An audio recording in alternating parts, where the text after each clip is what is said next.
This is Goldfish showing off my plugin based editor, Filet. The plugin I'm going to be showing off is my tile editor, which I'm using for my test game and possibly next project, a remake of Jumpin' Jackson. So to start off with, I'm going to open up a base level, and here we go. You'll notice that it took a little while to open. Main reason for that is that I have integrated a version of the content pipeline into the editor. This allows the game to actually load up the same textures that the game will use. The editor can load up the same textures that the game will use, and it allows me to make sure that what I'm showing on screen is the same as what you should get in game. Like this whole window here is an XNA window. So first thing we're going to do is change this background. So I'm going to highlight it and find a different texture, and that one will do. So let's quickly make a level. So I'm going to start position there, and I'm going to make a level sort of like this. Now we're going to put our record players at the end here. This is going to be a bit of an evil level. So there's 2 record players, and it's also going to have a teleporter in this level as well. So I'm going to stick in teleporter here. Now we want some puzzles, so let's place in some squares that we can put puzzles on. That should do. And we're going to want a teleporter back, so let's put a teleporter there. So let's make some puzzles for this.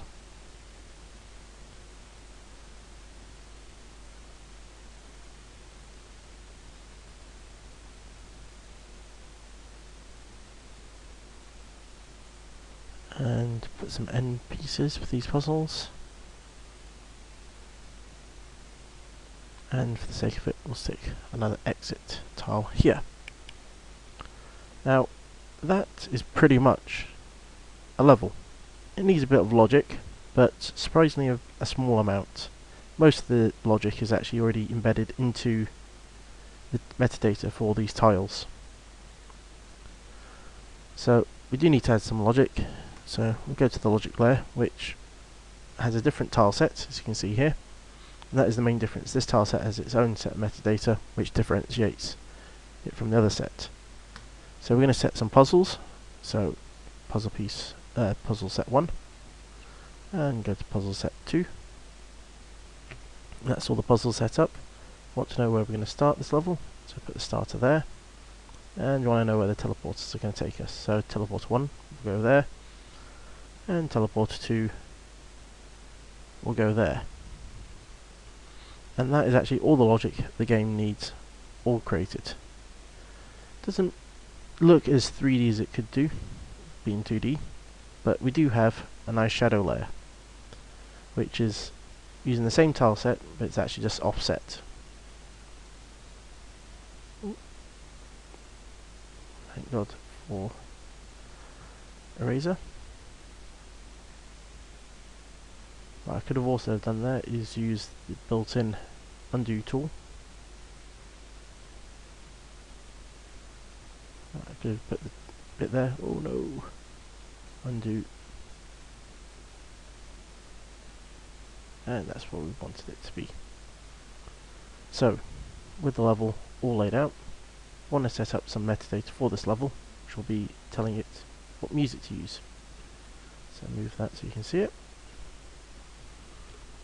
We'll set metadata of music. Music 3. So that's it. We now want to save this.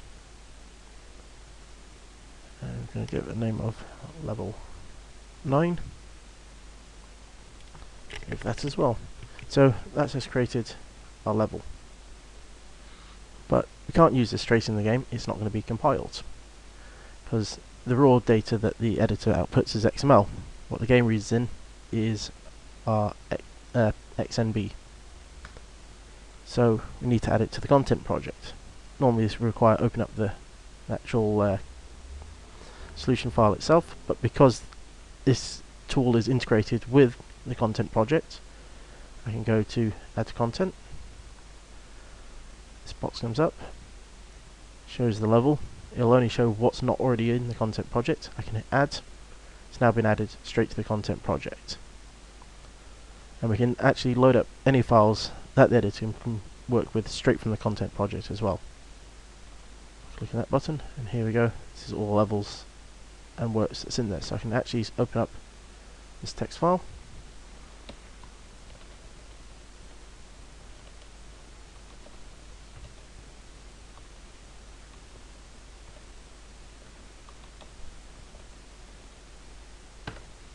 You can see my bad typing. Hit save. So our levels list has now been updated to add in that level as well.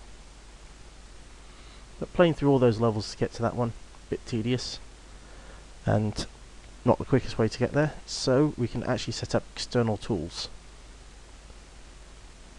So here we've got set up Jumping Jackson, told it which exe to use. We set up some arguments with some substitutions, starting directory, and that we want to build the content as well. So we can now just go to Jumping Jackson, run the external tool. There it is currently building the data.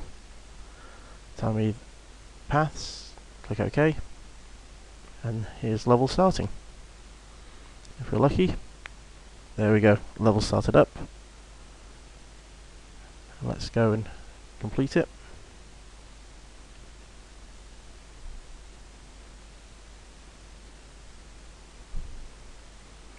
Perhaps I should have made this level a little quicker for these test purposes.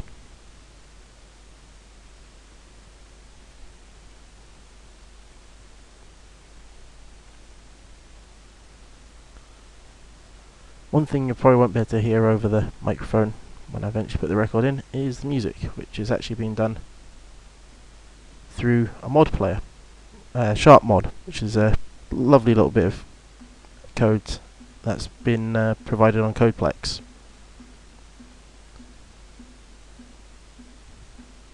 And what the game does is actually turns off all the channels of the mod and starts the track, and then each time you add a record, it will play the next, or add on the next layer